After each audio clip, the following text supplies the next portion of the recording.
Oui, eh ben, le temps est gris, hein. Mais bon, c'est pas grave, pour le moment il ne pleut pas. La route est presque sèche. Alors on prend la moto et on va en direction du département des Deux-Sèvres.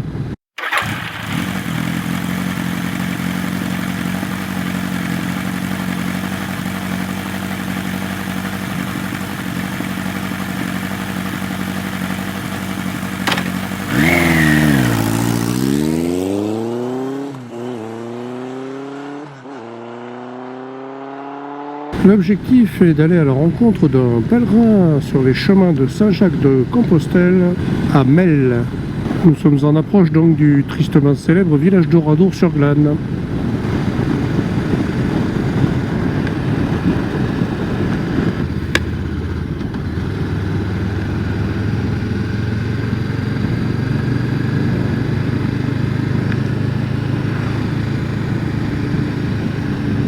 Alors bien sûr nous profitons de ce trajet pour faire une petite balade sympa. Nous sommes ici arrivés au niveau du site de la butte Frochet. Alors il y a un joli point de vue et une petite randonnée à faire qui est très sympa. Un endroit que je vous recommande. Et oui, le paysage est magnifique quand ça se dégage, qu'on sort des sous-bois. Très belle région. Et les petites routes charentaises, elles ne manquent pas de charme non plus. Voici donc Cavaille-Limousine sur la Vienne.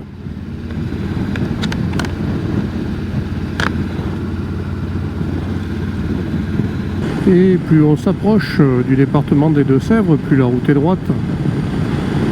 Et les pentes se font de moins en moins nombreuses et plus douces. La nature, quant à elle, reste toujours aussi agréable à regarder.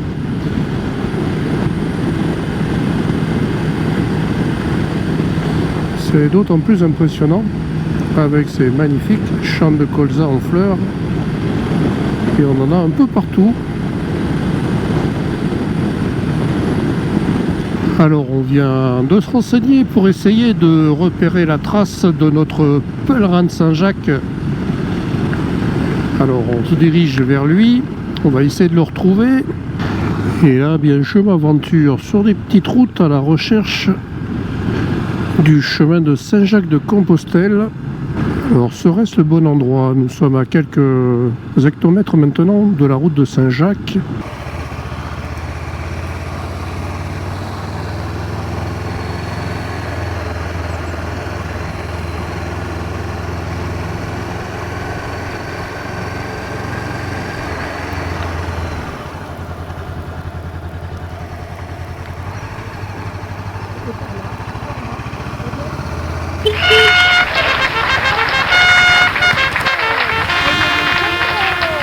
Et voilà notre pèlerin. Et voilà donc notre pèlerin qui est avec une apprentie pèlerine pendant quelques kilomètres maintenant.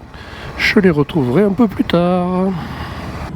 J'ai laissé les marcheurs poursuivre jusqu'au village de Melle à pied et moi je prends la moto, je vais faire un petit tour. Alors dans les environs de Melle, eh bien j'ai choisi en direction des sources de la Boutonne. J'avoue que là je suis dans la découverte complète. Et oui, on a toujours ces belles couleurs. Ah ouais, j'aime bien, hein.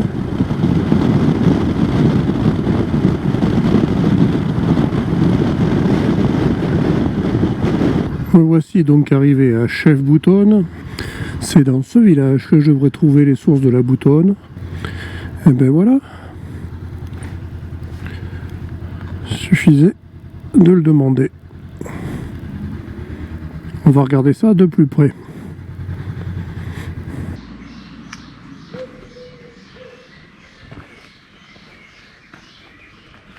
Source de la Boutonne.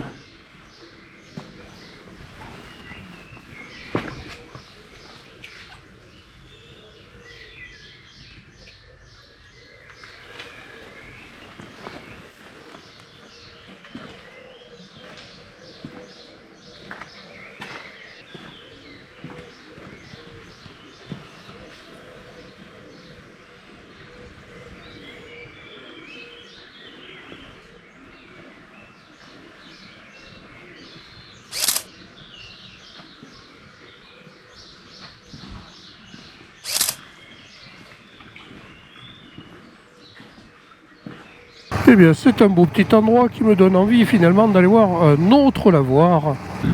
Donc, comme il y en a un pas loin là, ben, je vais aller y jeter un coup d'œil. Et voilà, donc j'arrive au niveau des sources et lavoirs de la Berlande. Alors, le chemin pour atteindre le lavoir et la source est très boueux. Voilà donc une autre source et un autre lavoir. Dans un plus simple appareil, on dira. Et bien maintenant, je me dirige vers Melle. Et plus particulièrement vers un point de vue sur le village de Melle. Cette route en approche de Melle est juste magnifique, très sinueuse avec vraiment un très beau paysage, beaucoup de ruines aussi. J'ai l'impression qu'ici l'activité devait être importante au 19e siècle, depuis Ségolène Royal à Séville peut-être. Voilà donc le point de vue sur le village de Melle, faut connaître.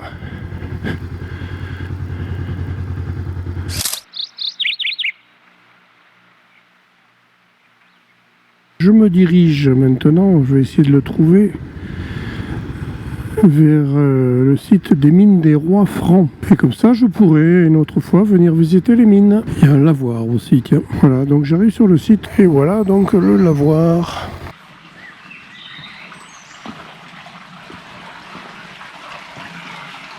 Voilà donc le lavoir de Loubeau, depuis l'intérieur. Le toit est ouvert au milieu, ça permet à le puits d'alimenter également le bac.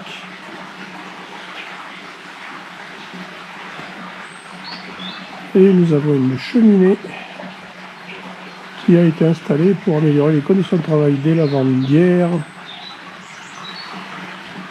et réchauffer un peu, si tant est que ça pouvait se réchauffer ici.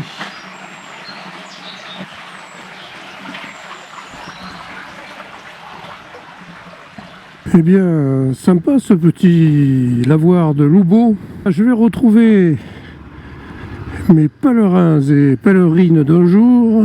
Alors, le pèlerin, lui, ça fait déjà plus de 500 km qu'il marche. Alors, je vais avec eux et je vous retrouve pour le chemin du retour.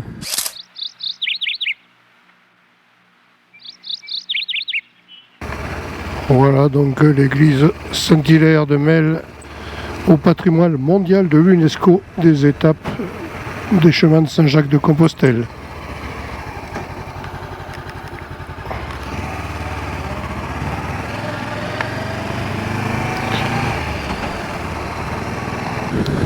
Nous allons bientôt laisser les champs de colza.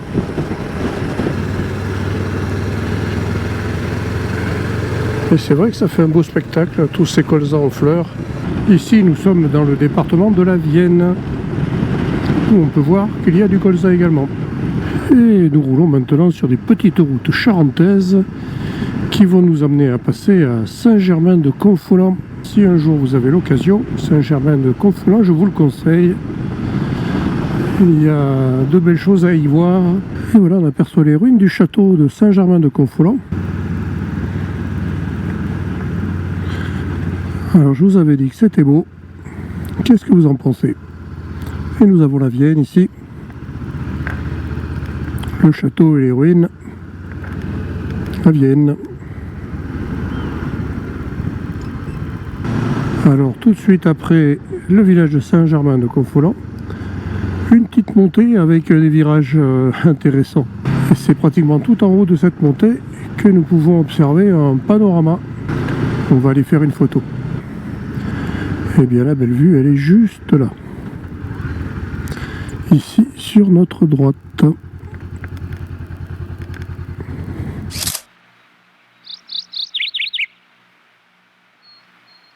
Voilà donc une petite vue sur la vallée de l'Issoire. Nous voici au pied des remparts de Brigueuil que je vous ai présenté il n'y a pas longtemps et depuis lesquels on peut voir un très beau panorama. Et voilà, ce sont ces images qui concluent cette vidéo consacrée à la recherche du pèlerin barbu solitaire aux alentours de Melle. J'espère que vous aurez pris autant de plaisir à regarder cette vidéo que nous en avons eu à nous balader toute cette journée. Je vous remercie pour vos encouragements, vos éventuels abonnements. Et je vous dis à très bientôt pour une prochaine balade moto en Limousin ou ailleurs, un essai ou pourquoi pas un test produit. Allez, salut!